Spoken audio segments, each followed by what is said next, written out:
você chega aqui não tem capoeira, né? Não tem o cara jogando capoeira, não tem a mulher dançando com a saia. O cara quer chegar no quilômetro, tem que ter aquela mulher com aquela saia de baiana. Se não tiver, né? E a gente viu que isso aí, cada quilômetro tem a sua construção histórica.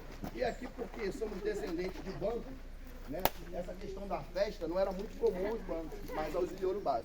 Então, boa parte desses africanos escravizados e iorubás foram para Bahia, né? E os malês também. Por isso que nós tivemos lá na Bahia a revolta dos malês. Os malês, eles eram os africanos escravizados que descendiam de povos que cultuavam o Islã. Então eles eram muito cultos, né? Já sabiam escrever muito bem, né? Dominavam várias técnicas, mas eles ficaram quietos. Porque se você tivesse toda essa sabedoria naquela época, você era um possível agitador, então tu era um alvo. Né? Então, os malês eram muito sábios, muito inteligentes, muito cultos.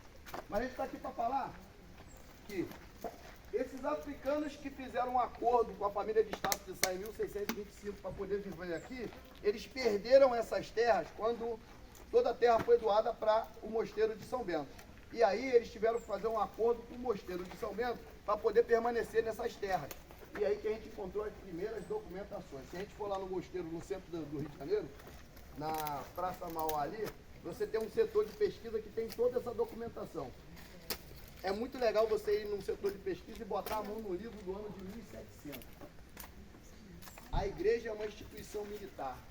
Tudo é muito organizado. Todos os livros estão lá. Livro de arrendamento de terra, tudo está lá.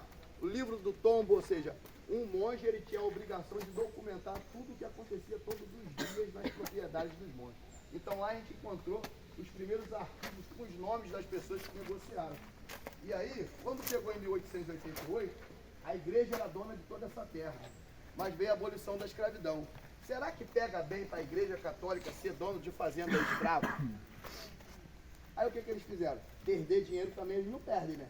Eles pegaram toda essa terra, com todo mundo dentro, e venderam para um banco. A igreja pegou a terra inteira e vendeu para o banco, chamado Banco de Crédito Móvel. E aí sabe o que esse banco fez? Pegou e tomou a terra de todo mundo de novo. Então quem negociou com a família de Estácio de Sá, perdeu para a igreja. Quem negociou para a igreja, perdeu para o banco. E o banco fez o seguinte, vendeu a terra para quem já era dono. As pessoas que moravam aqui receberam um carnê e pagaram durante 30 anos pela terra que ele já era dono. E daí saiu as primeiras grebas de terra, divididas, e aí é onde as pessoas têm a documentação daqui. Então, quem mora aqui é de fato dono, comprou essa terra. Só que é o seguinte, quando chegou em 1974, todo mundo achou que estava legal, né? Aí o estado do Rio de Janeiro transformou toda essa área, entre esses 17 bairros, no Parque Estadual da Pedra Branca. Aí todo mundo perdeu a terra de novo. Porque aí virou uma unidade de conservação. Hoje, essa área verde aqui chama-se Parque Estadual da Pedra Branca.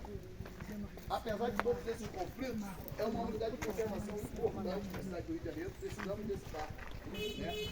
Né? Tivemos conflitos sociais com eles? Tivemos, porque eles não entendiam que nós estávamos aqui antes de ser parque e queria expulsar todo mundo. E daí que a gente teve que entrar na justiça e correr atrás para ser reconhecido como descendente de quilombola para aqui permanecer. Bem, acho que todo mundo deve conhecer o Barra Shopping. Barra Shopping fica aqui, ó, nesse ponto. Em relação ao Barra Shopping, nós estamos exatamente aqui, ó, nesse ponto que é esse posto aqui, ó, posto avançado de fiscalização de Vargem Grande. É o posto do INEA, que é uma autarquia do Estado que toma conta dessa unidade de conservação, que toma conta desse parque. Esse parque é uma das maiores florestas urbanas do mundo. A vida toda a gente aprendeu que a maior floresta urbana do mundo é a Tijuca, né? Mas não é. Esse parque tem 12.393 hectares de tamanho e cabe em 3 parques da Tijuca aqui dentro. Vai do extremo sul, bairro de Guaratiba, norte, Jardim São Lacato. Da onde a gente está aqui agora, nós saímos em 17 bairros da cidade do Rio de Janeiro por trilha. Tem caminho para todos esses bairros. Por quê? Lembra da dinâmica de espalhar os povos aqui dentro? O pessoal não fez caminho para ir nas casas? Então, é esses caminhos que são utilizados até hoje para se locomover entre esses 17 bairros. Então, a gente está aqui, ó, desse parque, desse ponto aqui, você sai da Taquara, Jardim Sulacap, Realengo, Padre Miguel, Bangu, Senador Camará, Senador Vasconcelos, Campo Grande, Guaratiba, Grumari, Vargem Grande, Vargem Pequena, Cacurim. Daqui você sai em todos esses bairros, andando. Só que tem um detalhe. Outra coisa interessante. O ponto mais alto da cidade do Rio de Janeiro, o lugar mais alto da cidade do Rio de Janeiro, fica aqui nesse parque, que é o Pico da Pedra Branca. Fica exatamente onde está meu dedo aqui. Essa linha mais escura é uma cordilheira de montanha, vamos chamar assim, que vai do nível 0 até 1025 metros. Uma menina aqui falou que mora em Bangu. O que a gente mais ouve falar de Bangu? Olhando para esse mapa, dá para entender por que Bangu é quente? Pode chutar, pessoal.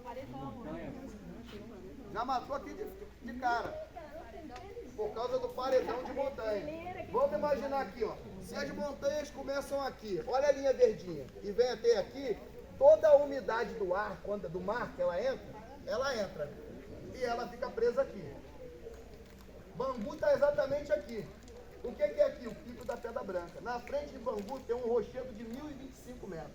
Então, o ar fresco que vem do mar, ele faz isso.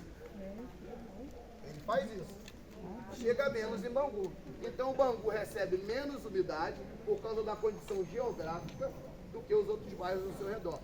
Não é só isso. Bangu também tem uma depressão, mas isso influencia muito. Chega muito pouca umidade. Olha como é que como mapa a gente consegue ver tanta coisa. Então, pessoal, eu sempre falo que, para mim, a educação é o melhor meio da gente mudar a sociedade, né?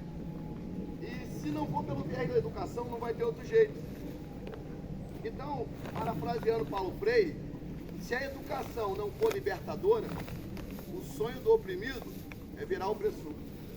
Então, a educação é que vai nos libertar. Durante muito tempo os grilhões estavam nos nossos braços, nas nossas pernas. Hoje o grilhão está aqui, ó, na mente. E a gente tem que se libertar desses grilhões. Só que a gente vive numa sociedade, pelo menos no Rio de Janeiro, que ela entende o Rio de Janeiro tudo que está à frente do Redentor. É como se o Rio só existisse do braço esquerdo, Maracanã, centro, do braço direito, Zona Sul. Cultura, turismo, gastronomia, tudo está aqui. Rio de Janeiro, a imagem do Rio de Janeiro é isso aqui. Mas ele se esquece que atrás do Redentor existe um rio. E nós moramos nesse rio maravilhoso, com muita cultura, com muita ancestralidade, com muita gastronomia, com muita história, com muito tudo, com muito carioca, que é tão bonito e legal quanto o rio que é mostrado lá para fora.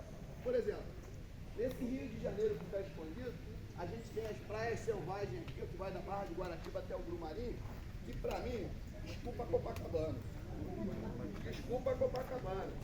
Mas a prainha não perde para praia nenhum do mundo. Que está no Rio de Janeiro, carioca. Vamos celebrar nossa cidade. A prainha é linda, é maravilhosa. E o pessoal só Zona Sul, Zona Sul, Zona Sul. E outra coisa, a gente aprende muito pouco na escola. Você vai para a escola, você aprende sobre os gregos, sobre os romanos, sobre o Egito, a invasão francesa, a guerra civil americana e do Rio de Janeiro. E do lugar que a gente vive, e da onde a gente nasceu. A gente não sabe quase nada. Né? Por quê? O currículo escolar não dá tanta importância para a cultura local. Acho que isso é de propósito, porque se você pegar pertencimento por isso aqui, como é que muda a cabeça daquela pessoa que ama o seu lugar, ama o seu bairro de paixão, que luta por ele? Agora, se você não tem pertencimento por nada, é mais fácil de te manobrar. Então você para pensar, será que isso é um projeto de controle, quando você pega um professor que nasceu em Vargem Grande, manda dar aula na Ilha do Governador, pega o professor da Ilha do Governador, manda dar aula na Barra da Tijuca, pega o aluno da Barra da Tijuca, manda estudar em São Conrado, pega, e você vai trocando? Ninguém cria raízes, ninguém cria pertencimento. Porque se eu moro no meu bairro e tenho alunos que são do meu bairro, eu vou valorizar a história do meu bairro, eu vou entregar para eles pertencimento. E aí, como é que faz com a massa de alunos, depois de 12 anos de escola, com pertencimento, com garra, com luta? Será que os políticos vão conseguir manobrar essa garotada? Fica difícil, né? Então, a zona oeste do Rio de Janeiro era tão legal. Todo mundo já ouviu falar da invasão francesa? Tivemos 3 invasões francesas na cidade do Rio de Janeiro.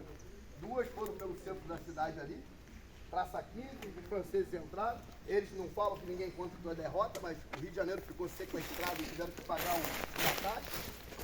Mas aí teve a terceira invasão francesa que aconteceu exatamente aqui pela Zona Oeste. Os franceses chegaram aqui, ó, na Barra de Guaratiba, hoje diário atracaram no Grumari. Subiram a Serra do Grumari e foram para o centro da cidade atacar o Rio de Janeiro por trás, para pegar de surpresa. Mas como já tinha muita gente vivendo nessa área, avisaram a corte. Então, quem combateu os franceses lá foi no bairro de Santa Teresa. Tinha pouca gente para combater, então os moradores se reuniram. Já viram como é que é o casario em Santa Teresa? Não tem varanda. A porta dá direto para a rua. Então era comum naquela época, cada um luta com o que tem, né? A mulherada ferviu uma panela d'água no segundo andar, quando o francês passava lá embaixo, água fervendo no ombro dele. Ué, cada um luta com a arma que tem. Funcionou. A invasão francesa foi combatida, os corsários franceses ficou preso na Rua dos Inválidos e foi assassinado, e os outros franceses vieram, pegaram suas caravelas e foram embora. Olha só, falei brincando, mas olha só que trecho interessante da história da cidade do Rio de Janeiro que eles não falam na escola. Você está me entendendo? Então olha como é que a nossa própria história, a nossa própria cultura, a nossa identidade de carioca, de cidadão dessa cidade, não é tocada dentro do nosso currículo escolar em 12 anos que você fica na escola. Muitas das vezes nem na universidade, né? Então, esses momentos são momentos para quê? Para a gente parar, pensar e refletir sobre nós mesmos, sobre a nossa cultura, sobre a nossa identidade e valorizar isso muito mais. Vamos nessa, pessoal? Subiu? Partiu! Pessoal!